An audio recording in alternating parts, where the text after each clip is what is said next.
Charlie, you were able to get a few innings in at the end of last season while pitching in the Dominican Republic. First off, what did you take away from that experience on the field?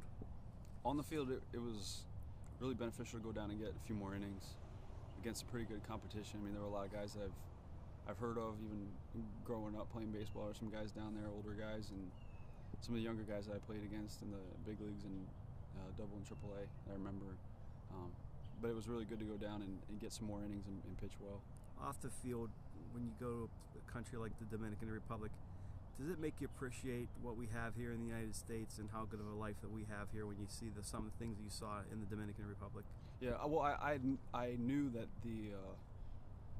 the living situation down there wasn't the best, but I didn't know how bad it was, and especially in the town that we were in, the houses were, kind of dilapidated. The kids were out playing on these fields that didn't resemble a baseball field at all, but they played the game, and you could tell that they loved baseball, and they always just wanted to be around baseball. And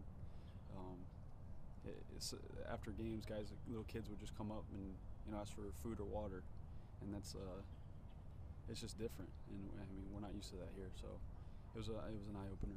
You had a succession of strong starts the end of the 2010 season. What's that do for you going in the offseason? How important was that to put a few good ones together there?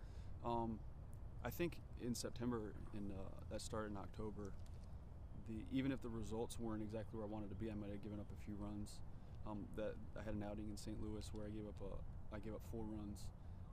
I still feel like I pitched well, and I could limit when in retrospect, when I was looking at those outings, I could limit exactly what I did wrong to a few things, whereas before earlier in the year I couldn't put my finger on any 1 or 2 things. So I think just being able to go out and have a simple game plan, stick to a simple game plan, allowed me to analyze the game a lot more, be more beneficial when I'm analyzing the game. So it was really good to go back out and get some good outings at the end of the year, obviously, but the way that it went, I think, was more beneficial than just saying I pitched well. You talked about simplifying the game, and certainly it seems like Ray Searage, having him to work with him for a full season now, he likes to simplify the game for you guys. What's your relationship like with Ray, and how has it gone so far in your first full season now? Yeah, well, I got a chance to work with Ray when I was in AAA in '09. I was there for a start, and I got to know him just a little bit, but working with him last year while he was in Pittsburgh, and then when he was the head pitching coach last year when I got called back up, I got to see just how devoted and how passionate he is about his guys and wanting the best for each and every one of us. And he really